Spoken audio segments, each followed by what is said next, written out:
One of the most common questions we're getting asked online almost every week at the moment is how to select the right property manager. In this video, I wanted to share the 6 questions that I ask every property manager I work with to immediately identify if they're the right partner for me, running the right business, and are going to protect and look after my asset like it's their own. Now, the first question you want to ask when you're profiling a property manager is how many properties do they currently manage and how long have they been in business? Now, generally, you want to choose a reputable brand from a company like Ray White or First National or LJ Hooker, like one of the brands that you know has the right people, the right systems, and the right corporate offer structure and licensing to protect you and your asset. The next question I ask when I'm talking to the person about their property management business is how many properties does your average manager in-house currently look after?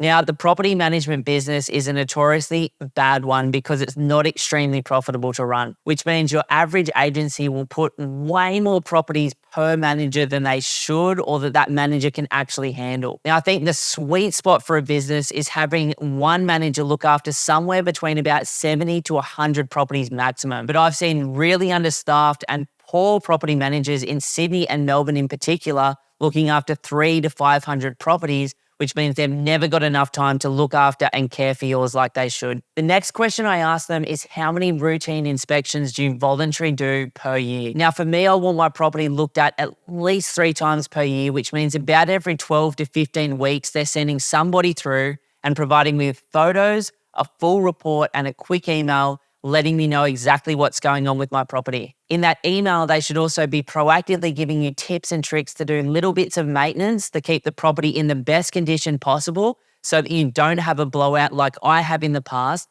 where you did nothing to a property for 7 years because you didn't look at the reports and then ended up having to spend $100,000 doing a renovation. Now, the next question I always ask is, well, what happens if the property gets into arrears or the tenant stops paying its weekly rent? Generally, a good management company will have a very strong process in place where they give them an email and a letter, as well as a call verbally confirming that they are in breach of their agreement, and that if they don't bring it back into line immediately, they'll be taken further. For 90% of tenants, that pulls them temporarily back into line.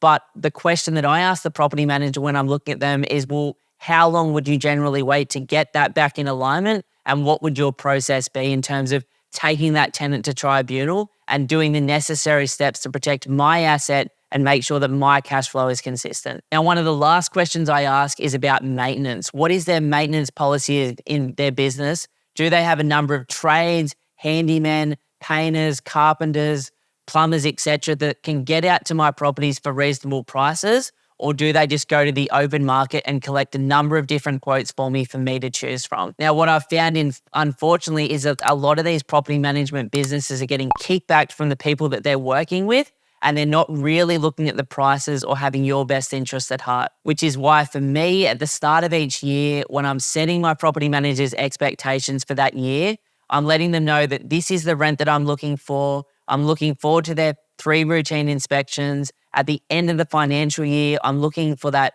profit and loss or balance statement for the property of the year with the total income and the total expenses for my property. And that each time a maintenance item comes up, if it's something super simple, under $250, then they can go and sort it out. But if it's over that, I want a minimum of 2 quotes so that I can choose the right partner for my property. The last thing I ask the property manager is, well, how do they handle the expenses on my property? Now, for me as an investor that wants to outsource as much of the workload on the property as possible, I want my property manager to pay for my rates, my water, and obviously all of the small little maintenance items that come up from my property out of my weekly rent. Now, the reason I do this is because I run my property portfolio like a little business so that I can spend more time with the people that I care about and I can focus on the things that are important to me and that I value in my life. I think finding the right property manager can be tricky, and that's why I've personally had 10 of them. But once you find that right one and they're doing the right job and they're consistently doing the things that I talked about in this video, then you want to look after that property manager, stay close to them,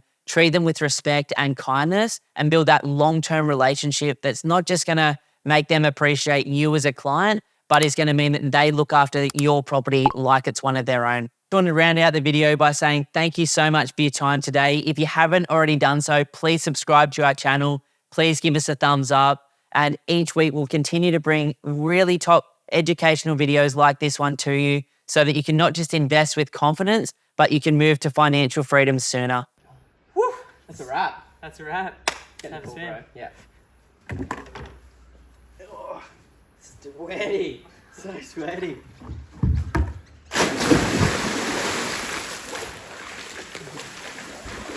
Oh, that's good. Look at that. So nice, eh? Oh.